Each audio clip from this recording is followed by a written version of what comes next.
Very recently, my girlfriend and I saw King Kong on Broadway. It wasn't the best show I'd ever seen, to be honest. The songs were incredibly sparse and very hit or miss. The book had some good points, though, and the cast was quite talented. The biggest highlight was the Kong puppet itself, which really blew us away. Not only was he larger than life, but he was actually quite expressive as well. Basically, if you have the chance to see a show in New York, I wouldn't put this first on your list, but it's worth a look. Anyway, as I was sitting in the audience, I remembered there was actually another Kong musical out there, this one animated. And this mixed-bag Broadway production is high art compared to that one. So let's take a look at 1998's The Mighty Kong. Now, ever since the original movie in 1933, King Kong has been an incredibly popular movie monster, spawning sequels, remakes, cartoons, comics, and apparently now a Broadway show. But obviously, with such a long career in fiction, some of those works have to be a bit better than others. And so it is with Warner Bros.' The Mighty Kong that it's nearer to the bottom of the barrel, and a relative obscurity. But hey, that's what channels like this are for, right? I can't seem to find any production notes or behind-the-scenes details on this Warner Bros. Production, unfortunately, which is a shame because I'm really curious about what the thought process on certain scenes were. It's all very sanitized and watered down. The movie opens with an unfortunate woman on Skull Island being sacrificed to Kong, giving us our first glimpse of the monster at less than a minute in, destroying any kind of suspense the kids in the audience might have had.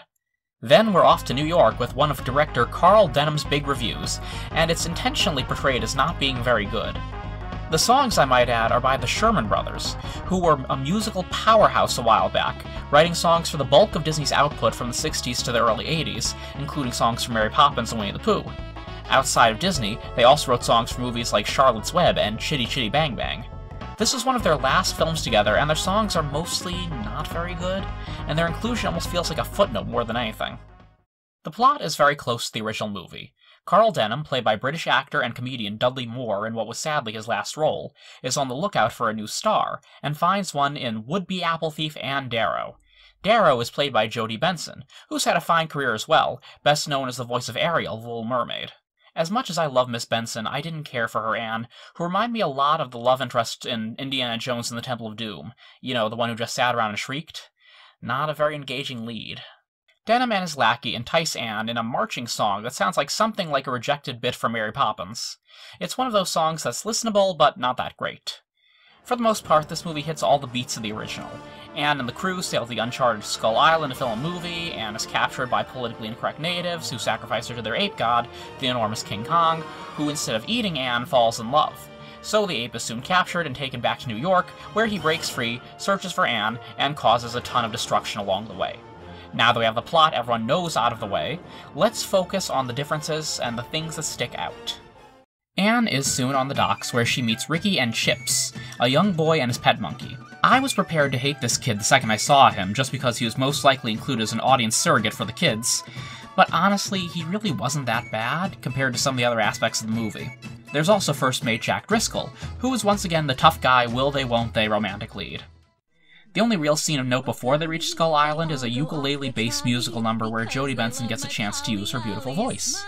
The song is some nonsense about being an island princess, and it's probably the only song in the movie that will stick with you, for better or for worse, as it's not the best, but it is annoyingly catchy. The lyrics are very reminiscent of the Sherman Brothers' previous beautiful Bryony song for Bedknobs and Broomsticks, and the visuals, especially a shot of Anne swimming underwater, are practically begging for viewers to remember Little Mermaid. On the flip side, song-wise, there's a love song for Anne and Jack after they fall in love, just because the plot requires it. The song sounds like the Sherman Brothers are trying to imitate Alan Menken, who pretty much dominated the animated song scene after them. And as much as I love the Sherman Brothers, they can't quite get Menken's style down, making the song incredibly forgettable. When it comes to blatant Menken ripoffs, I'll take Barry Manilow's Thumbelina songs instead. The various perils on Skull Island are here, but in very abbreviated form. Once Kong takes Anne, he is hit with a barrage of whatever the island can throw at him. It all happens so quickly, I'm surprised the big ape can ever rest at all, which is probably why he's always so cranky. As a result of the rushed Skull Island sequence, Kong and Anne have zero time to bond together, aside from maybe 30 seconds, and Anne's concern for Kong's well-being once they're in New York seems forced. Now let's cut right to the iconic rampage that Kong goes on.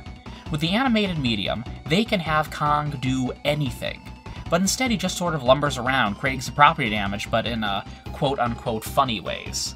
It's amazing how underwhelming they made what was supposed to be the highlight of the movie.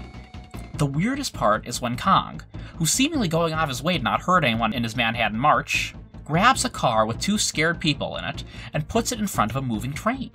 The movie has tried its darndest to sanitize Kong, and then they suddenly have him kill some innocent people right at the end? Well, okay, there was also that woman getting sacrificed in the beginning. She's probably not with us either. So Kong is shot at by planes, but they pretty much miss every hit. Instead of Kong being shot down, a blimp tangles him in a net and he plummets that way. Denham then delivers a variation on the beauty/beast line in the smuggest way possible. You know, chaps, when you write this story, remember, it wasn't the fall that killed Kong, it was beauty that killed the beast. He's pretty calm for someone who will no doubt get arrested for this mess. But guess what? Kong's alive and all is well! As we pan over New York, the credits begin and the film abruptly ends. I mean, having Kong live might not be as much of an insult as, say, having Romeo and Juliet survive, but it's still pretty dumb, a very much for kids kind of move. I mean, yes, Disney gave The Hunchback of Notre Dame a happy ending, but there was still a bittersweet element to it, and Hunchback was a great enough movie that they could get away with the ending. But this Kong movie just seems so lazy. Not to mention how they just sort of gave up at the end. If they're gonna have Kong live, go all out with the ending.